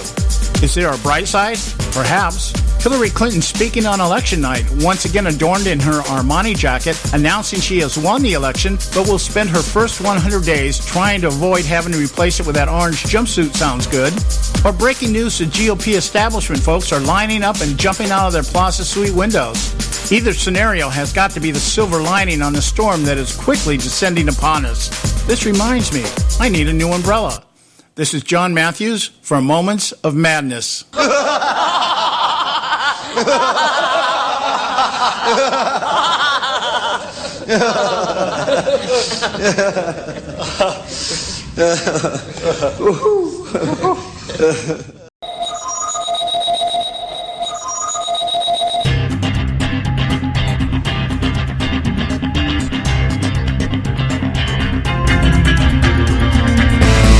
Okay, hey, we're back. And you are listening to the Conservative Syndicate, Real Conservative Talk from Real Conservatives. And we are on a rant today. And that rant is based on the renewed efforts and doubled efforts by the left to disarm America. I call it Obama's domestic disarmament campaign. And we're talking about that, and we've been talking all show about it. We've got Don Dix with us from Act for America, and we have 2 things we want to do with Don today. We're gonna cover here where I left off at here at the break about the process by which the Second Amendment was actually written, debated, and ratified by the framers of the Constitution. And then I want to talk with Don as a representative of Act for America regarding the possibility that the lone wolf excuse that's being offered by the left in terms of these radical Islamic attacks is actually the strategy of the ISIS group right now, given the fact they can't really do anything over here en masse right now. You don't see Toyotas driving down the street with Gatling guns hanging out of the trunk. That doesn't mean that they're not here and that they're not trying to do something. When you have a gunner that can go out and kill 50 people and put 53 more in a hospital, all single-handedly, that just might be the strategy of ISIS right now. So how are you doing tonight, Don? Hey, I'm doing well. Are you picking me up? Good. If you could just tweak your volume just a little bit, just tweak it down just a hair. How's that? Okay, that's a lot better, a lot closer here. You sound like you're talking through a can, but that's okay. Oh, am I better now? Yeah, they're much better. Okay. Good. Well, before we get started, there's something I just can't let go. I heard your Moments of Madness talk, and at the end of it, you mentioned something about Hillary's Armani jacket. Yeah. I know she's been taking a lot of heat for that, but I think people are missing an angle here. I don't think it's so much blasting Hillary for wearing a $12,500 Armani jacket. I think what we need to do is give props to Armani for being able to sell a potato sack with sleeves for $12,500. Well, when you're sitting on top of $2 billion, you don't have to ask the price, and you don't have to look at what it is. Yeah, it does look like that. It looked like kind of like a tie-dyed burlap sack, didn't it? It does. Yeah. Yep. The Armani Chairman Mao collection. Absolutely. Yep. That's exactly what it looks like. It looks like their socialist line. Yeah, and it's funny because the uproar over that jacket is very minimal compared to the $120,000 that everybody ranted about with Sarah Palin when she ran with McCain, the clothing allowance or whatever it was. Nobody seemed that was a disqualifier. You spent too much money on clothes. Michelle Obama has $500 sneakers. Absolutely right. Yep. Okay, so as I said, when I was looking at this, reading this article by Lyle Dennison over at the National Constitution Center about the constitutionality of Americans owning, as the phrase that is now being floated out there, assault weapons, and he was writing an article asking, does the Constitution allow for Americans to own assault weapons? And I just thought, it would be interesting because nobody ever does this. Nobody ever goes out and looks at or tries to research what the intent of our framers were when they wrote these amendments. What were they trying to accomplish? And so I did that. And I'm going to start out here. James Madison's initial proposal for a Bill of Rights was brought to the floor of the House of Representatives on June 8th, 1789, during the first session of Congress. The initial proposed passage relating to arms was, and this is how it was written, "The right of the people to keep and bear arms shall not be infringed. A well-armed and well-regulated militia being the best security of a free country, but no person religiously scrupulous of bearing arms shall be compelled to render military service in person." Okay, I think actually what they did was they outlawed the draft. But the idea, listen to just a couple of the words here.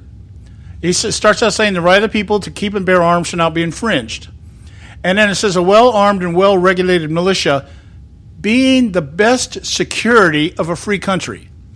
Now, what does that mean? Obviously, I think it means or implies that individual citizens as a collective have the right to defend themselves against an onslaught from another force, whether it be foreign or domestic. Do you read into that, Don?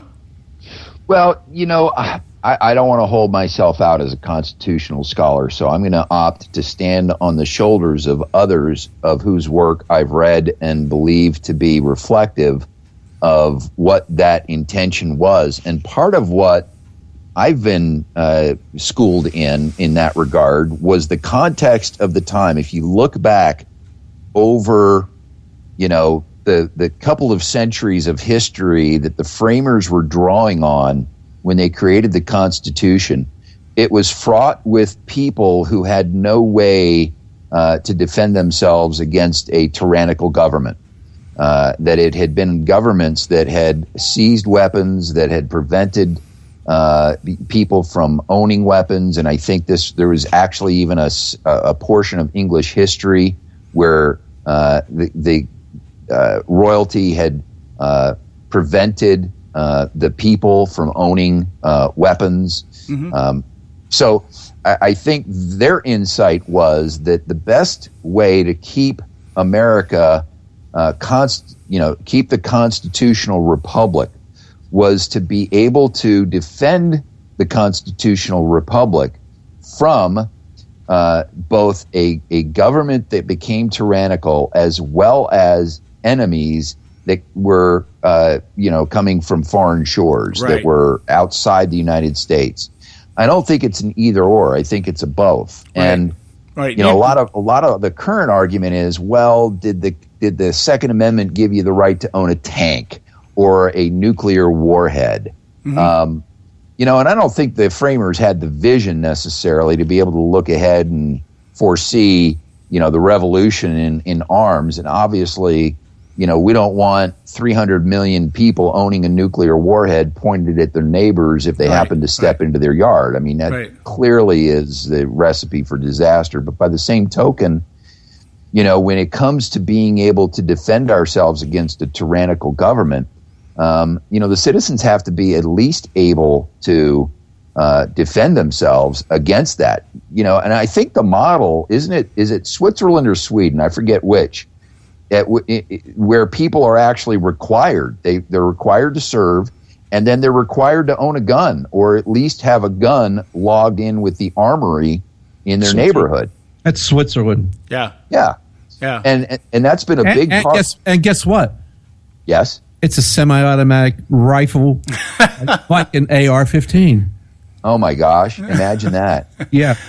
Yeah, and I think I don't know if Israel has a requirement to own or possess firearms, but I believe they have a requirement that people serve in the military. Well, yeah, they do. 2-year stint in the military, and it's interesting. There's a county in Georgia that a friend of ours moved into, and it's either a county or a township, and I forget how their political subdivisions are set up. But in that political subdivision that they moved into, the local political leadership made it a requirement for all citizens to own a gun. And guess what the crime rate is in that political subdivision? It's out of control. Yeah, it's next to nothing. Look at what the crime rate is where guns have been outlawed. Chicago come to mind. Yeah. Baltimore come to mind. They haven't been quite outlawed in Baltimore, but a lot of these other places have made it pretty much illegal. And we just had a primary out here in California. Okay, that's Kennesaw County, Georgia. There you go. Yep. So we just had a primary out here in California, and in Riverside County, where I reside, there was a fellow running for a Superior Court judge. Now, as it turns out, that Superior Court judge is one of the same person that helped to write and authored what's called Proposition H in San Francisco in 2005, and it was overwhelmingly passed by the voters. And 3 years later, it was turned back by a superior court. I can't remember what level it got to, but Proposition H was a proposition that made it illegal to own handguns in the city of San Francisco. And so that person that moved into essentially a very conservative area, which Riverside County is still counted as a somewhat conservative area, ran for judge. Well, guess what he didn't want to talk about? Gun control. He didn't want to talk about his record. And it goes on from there. But the point is, you got to know who your elected official, who the people are that are running and what their positions are on this, because this very important Second Amendment that you're talking about has become the topic du jour since Sunday morning. Yeah. And, they're calling for, well, what's interesting is Obama in one of his talks said that the Glock that the shooter used holds 17 clips. 17 clips? Now, we all know that that's a mistake, and I don't think he intended. But then he also said we can't have Americans owning assault rifles. And the last time I looked, assault weapons were banned. Yeah, well, the other point Joe brought up earlier, maybe him and Tom Brokaw hang around together. Brokaw was talking about banning AR-14s. Yeah, and this just speaks to, and there was a fellow in the California state legislature that was trying to, get his gun legislation passed, and he was completely mishandling and mischaracterizing a gun that he was actually holding. So these people have no clue, first of all, about responsible gun ownership and really what it means in terms of keeping us safe. Because how many, this Sheriff Clark out of, I think it's Illinois, right? Mm-hmm. He's been one of the most outspoken about this, that, hey, the police aren't there to keep you safe. They're there to clean up the mess. Right. And so when it comes to us keeping ourselves safe, can you imagine disarming this country in the face of what we're facing? Dr. Sebastian Gorka, who's been a popular guest in the past 48 hours has said, this administration does not get that we are at war. Yeah. This administration refuses to acknowledge that it's not us that's at war, but they're at war with us. Yeah, or it might be, as Donald Trump is implying lately, Obama does get it, and he gets it more than he's willing to let us know about, because there is a hidden agenda there. And we'll talk about that when we get back. I got to interrupt you here because I want to get back to this process here, because the wording of it. You just said something, Don, that I'll be able to follow up with here when we get back. This first writing from James Madison went to the committee, and they came back with it reworded. And we'll talk about that when we get back. Stay with us right here at the Conservative Syndicate. We got Don Dix from Act for America with us. We'll be right back. State Talk Radio, WRS Cleveland. Hey, I'll make you a deal. Give me 60 seconds, and I'll give you directions to the Fountain of Youth. Okay, I'm joking. Well, kind of joking. No fountains, but youth, I got. Nature's Youth and their premier anti-aging product, Nature's Youth RSF. With your sensible diet and exercise plan, Nature's Youth RSF can help you look and feel better. RSF is an all-natural amino acid supplement that supports your body to naturally increase HGH levels without any synthetic hormones. And elevated HGH levels can contribute to increased energy, improved libido, reduced body fat, and improved exercise capacity. Let's be honest, who doesn't want to look and feel younger? Visit the newly designed website at naturesyouth.com or call 800-333-6923. That's 800-333-6923, and like them on Facebook, and you'll be included in contests and exclusive offers. What a deal. Oh, speaking of deals, my time's about up. 800-333-6923 or naturesyouth.com. Who needs a fountain anyway? Call today. Extend your life with Extendovite. When I had a heart attack at 42, I was not sure what the future held. But a year later, the doctors could find nothing wrong with me and took me off all my medication. What did I do? I took a herbal mixture of garlic, cayenne, and a few other herbs mixed in liquid form. I now call this Extendovite. I would have never believed that a few simple herbs could actually change my life like they did. Now it's your turn to see what the powers of garlic and cayenne can do for you. For only $69.95 plus shipping and handling for a 2-month supply of either capsules or liquid, you too can begin on your path to better health.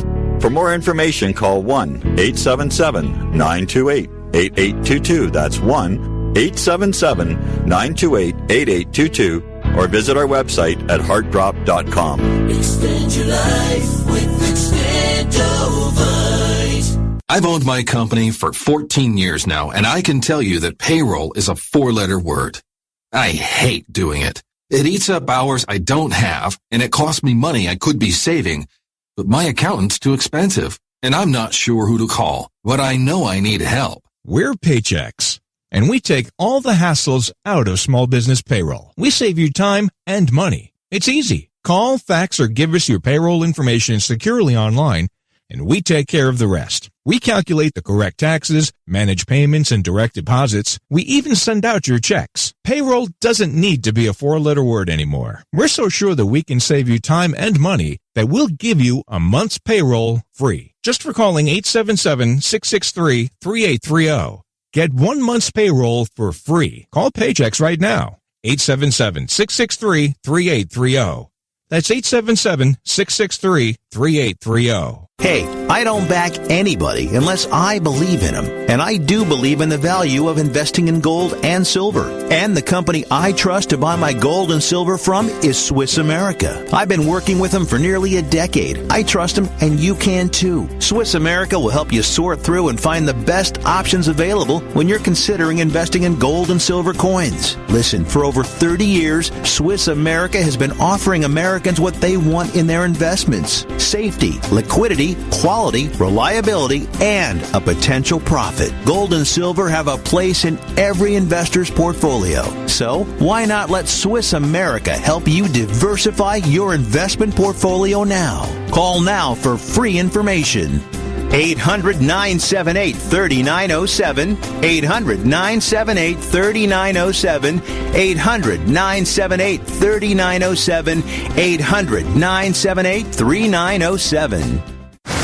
Hey, Bugsy, you hear the news about Vinny? Yeah, it's a real shame he owed money to the IRS and they finally cut up with him. Just like Al Capone. If the IRS can get the Capone, imagine what they can do to little old Vinny, huh? Poor cat, he was on top of the world, then bada boom, bada bing. What Vinny needs now is an offer he can't refuse. Hey, you got a tax problem? Does the IRS claim you owe them a bunch of dough? They can get you too. So call the tax relief line now and learn if you qualify to negotiate your $10,000 plus IRS tax debt for up to a 75% savings. Don't be like Al or Vinny and get busted. Make this free call now. Learn how you may be able to pay the IRS less. Call now. 866-657-8474. 866-657-8474. 866-657-8474. 866-657-8474.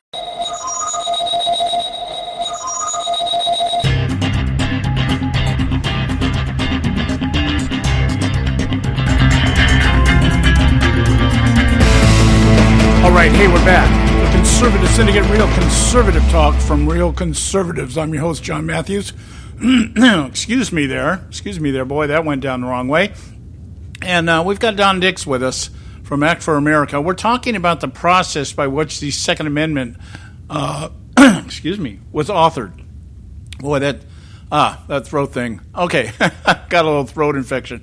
Anyway, and we started off with the initial submittance of the amendment given by James Madison, in which he talks about the best security of a free country, saying that basically private citizens being able to bear arms was the best security of a free country. Now, that was submitted to the committee, and the committee came back they reworded it just a little bit, and I want to emphasize this because it even goes further. What it does is it addresses the issue of state sovereignty.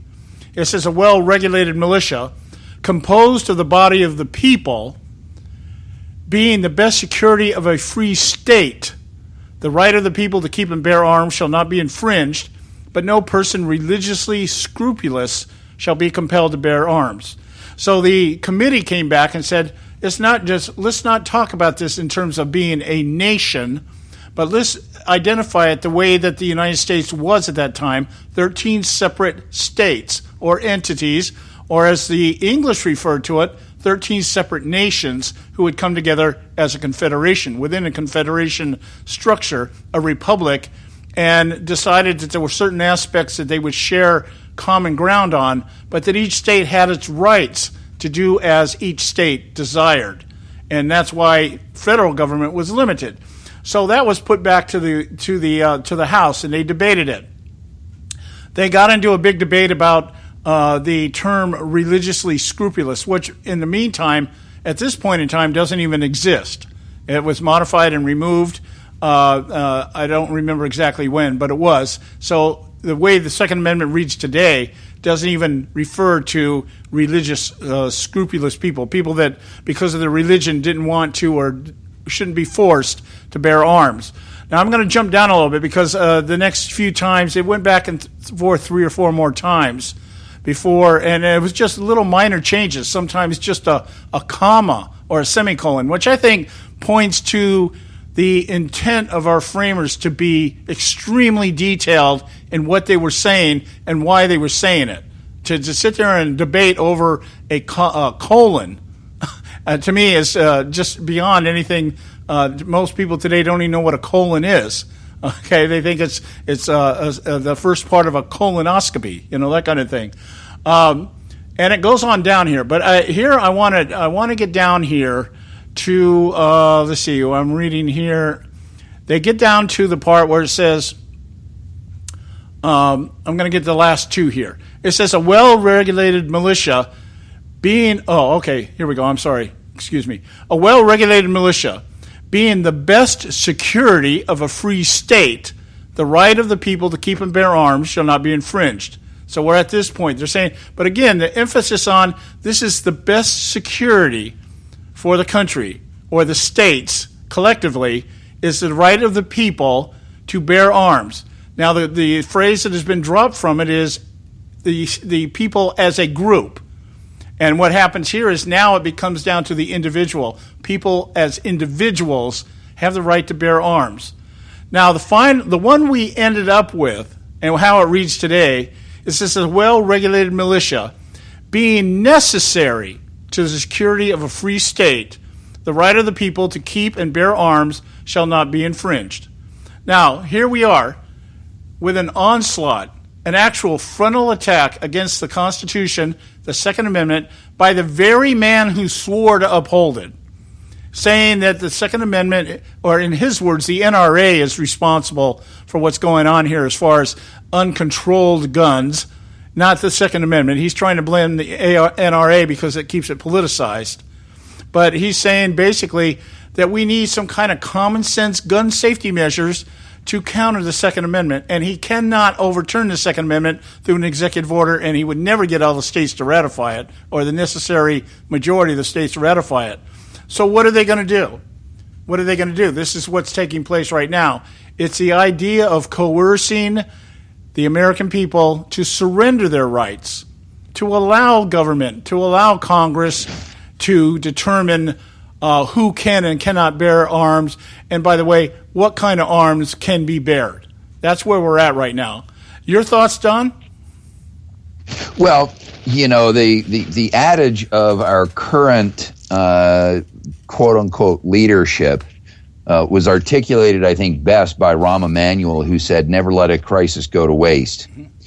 So what we have here in the attack from last Sunday is a crisis that the administration and the gun grabbers and the administration, because don't forget, Fast and Furious was not about trying to figure out how the corrupt Mexican government and the cartels managed their flow of arms and drugs. It was about setting up a situation that the Department of Justice would eventually be able to overregulate and arms, because Eric Holder is on record from before being an attorney general as saying, it's his dream to be able to get rid of guns. I mean, this is who these people are. Right. Now, some people, I think, do the effort to push back on this a little bit of harm by getting all conspiratorial that they want to take over the country. I'm not going to get into the argument about what their motives are, because I think that ultimately fractures our ability to be able to defend this not just a constitutional right. Remember, governments and papers don't give rights. They secure the rights. These are rights that we have that are inalienable to protect us. I mean, your house is your fortress. If you can't defend your house and your property from seizure by either a criminal or a criminal government, what security do you have? Right. The entire quote-unquote capitalist system of owning property falls apart if we aren't secure in our property and our possessions. So, it's hard for me to get into the underlying constitutional question without giving it context to what's going on today, because today, and I think this is one of the reasons why Barack Obama was so upset today in his press conference, was that he sees some of this narrative beginning to slip away. He has shifted. He's been on the offense about a lot of his policies. Now, all of a sudden, I think what we see is a Barack Obama that has now been sort of knocked off his game and is now on the defense, which is why he was so angry today. Mm-hmm. And, unfortunately, part of what is defeating him is his own shoddy policy specific to the issue of, the threat of jihadi terror attacks. Right. When you look back, he delivered a speech in 2013, trying to sort of a defining speech of his presidency on the subject of terrorism. The premise was wrong. The thesis was wrong. And even his predictions and recommendations were wrong. Because remember back at the time, Osama bin Laden had just been shot. According to all threat assessments that were somewhat credible, Al-Qaeda had been diminished to a force of approximately 4,000 is what the estimates were at the time.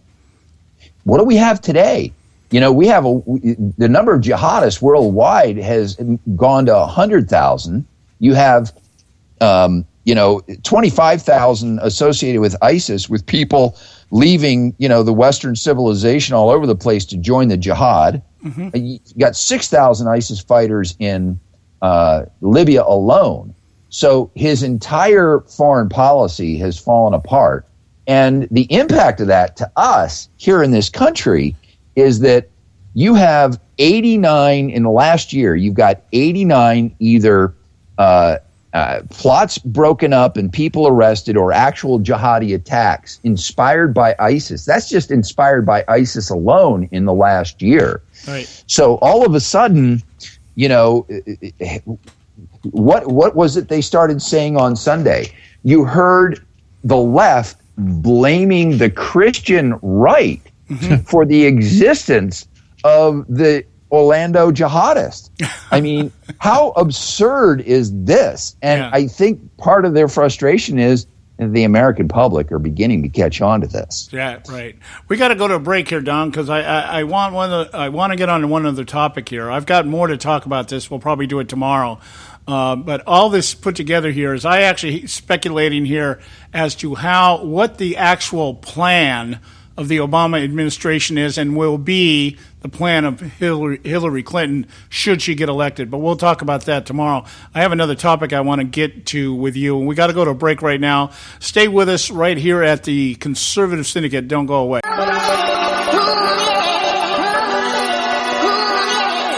You can catch all our archives at theconservativesyndicate.net. The Conservative Syndicate. Real conservative talk from real conservatives.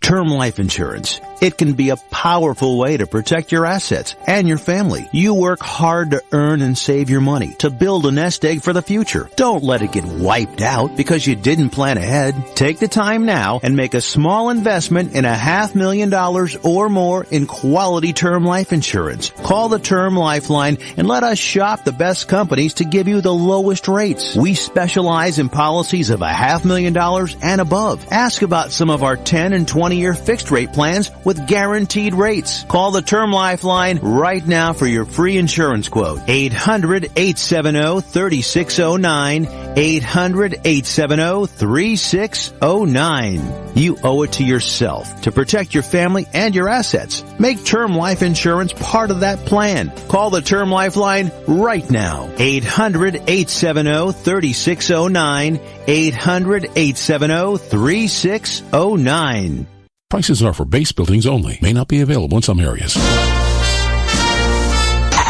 Attention business owners, do you want a stimulus package that really works? Before you spend thousands of dollars more than you should on your next building project, listen to this. General Steel has a stimulus package designed to help you save as much as half the cost of conventional construction on your next building. As much as half. That's right, General Steel can save you thousands of dollars with a pre-engineered steel building designed for your business or church. How about a 50 by 100 foot building for under $30,000? So don't pay thousands more than you should without calling General Steel first and save as much as half the cost and time of conventional construction. With the projected demand for steel in Japan and China, prices may be skyrocketing. 877-927-3360. 877-927-3360. 877-927-3360.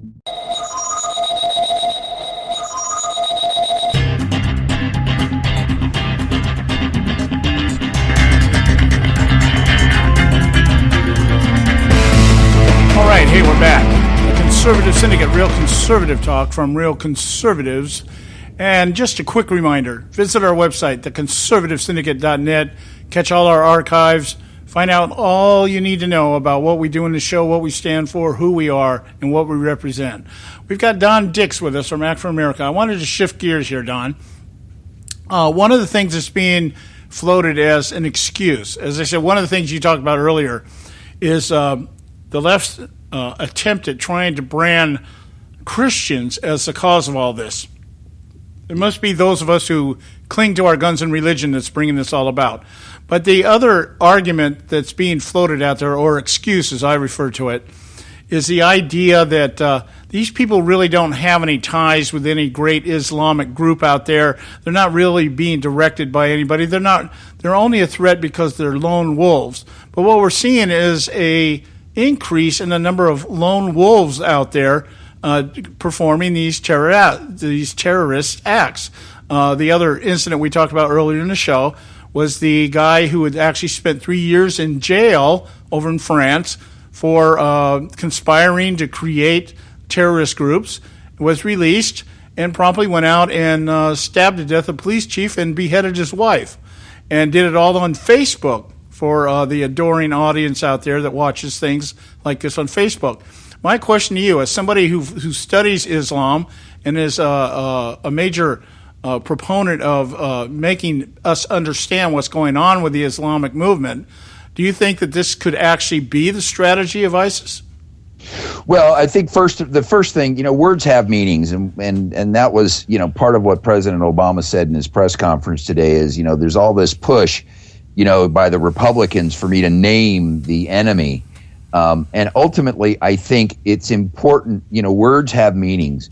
And this lone wolf terminology is one that needs to be gotten rid of because, a true lone wolf actually acts all by himself. That would be like the Unabomber, a person who's isolated, who isn't influenced by anybody, who is not necessarily even political in their activities, who just decides to, go off one day. That, to me, that is the classic lone wolf. What we have in this case are not lone wolves. In some cases, they're actually, the new term I think that's more appropriate are known wolves. In the case of this Orlando jihadist, he was known to the FBI. He was, interviewed twice that we know of. He had a gun license. He had a concealed carry license and a license to work for a security company. This guy and many of these people we're finding are not unknown. The other aspect of this language is that these people are indeed inspired and politically motivated by the material that ISIS puts out there. Mm-hmm. So they might not be exchanging tweets with an ISIS operative, buried somewhere in Syria, telling the guy to go commit this terror attack on this person. But the fact that ISIS is putting out, just like Al-Qaeda, Al-Qaeda puts out the glossy magazine called Inspire, which, we can credit for things like the pressure cooker bomb that was used by the Boston jihadists, the Sanaya brothers. So, ISIS has its own publication that it's putting out.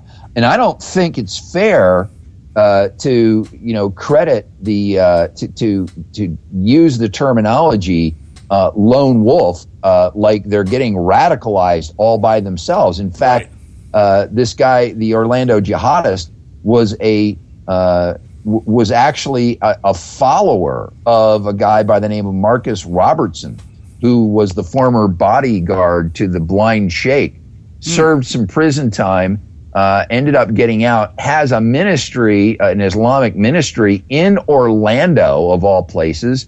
And he is, sort of the same cloth as Anwar al-Awlaki. He is radicalizing people. So the radicalization process does not happen in a vacuum. The radicalization process is happening very specifically according to the plan. Now, they're casting a wide net, hoping that these people, fall into their net. And while they aren't necessarily specifically operatives, all of these people, in the case of the San Bernardino terror attack, in the case of Orlando, they all claim allegiance to ISIS. So these warriors, and that's exactly what they should be called, because we are indeed at war with this element. These warriors are not lone wolves. They're actually, I would liken them more to a Green Beret or a SEAL who is, off in enemy territory conducting, stealth operations.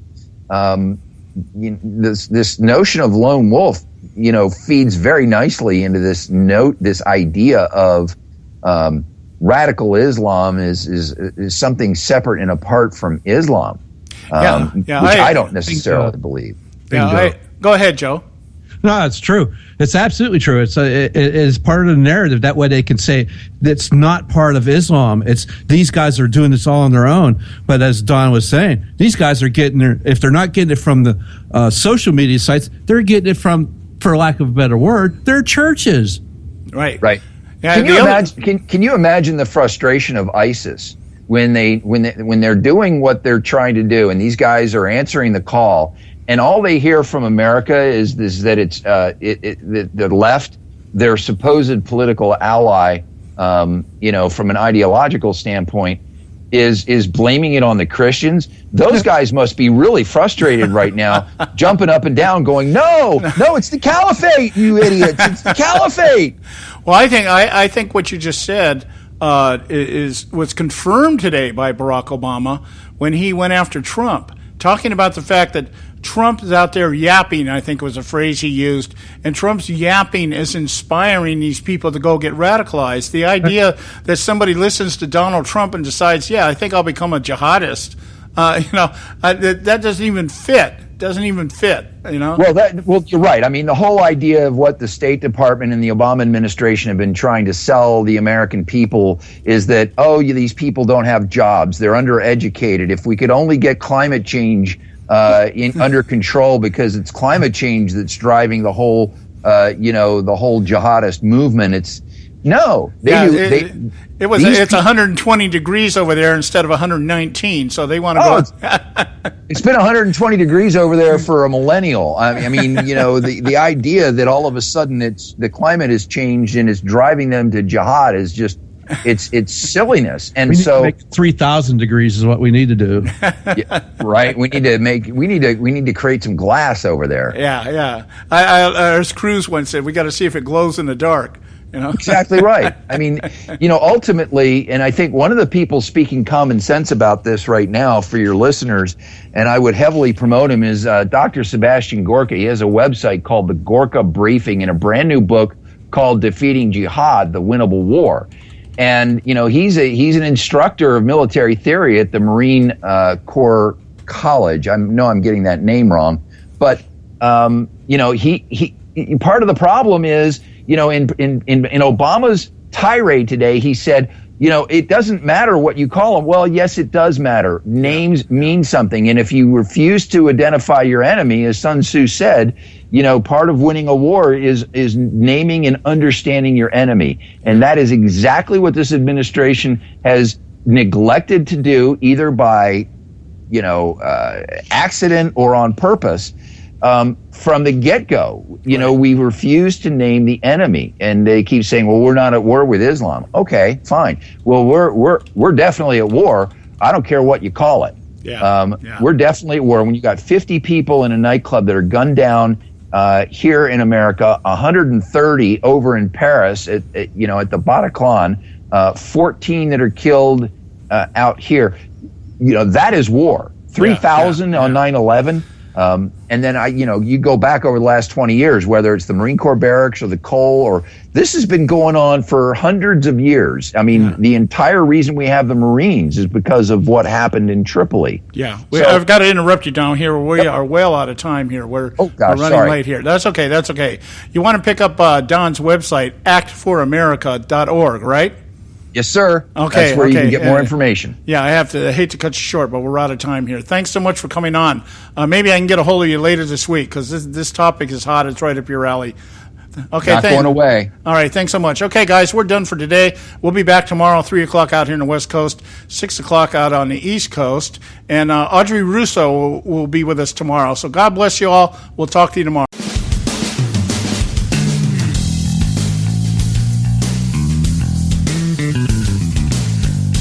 for tuning in to this edition of the Conservative Syndicate, the nationally acclaimed, globally syndicated, politically incorrect talk show that seeks to tear down the imaginary wall of separation between church and state.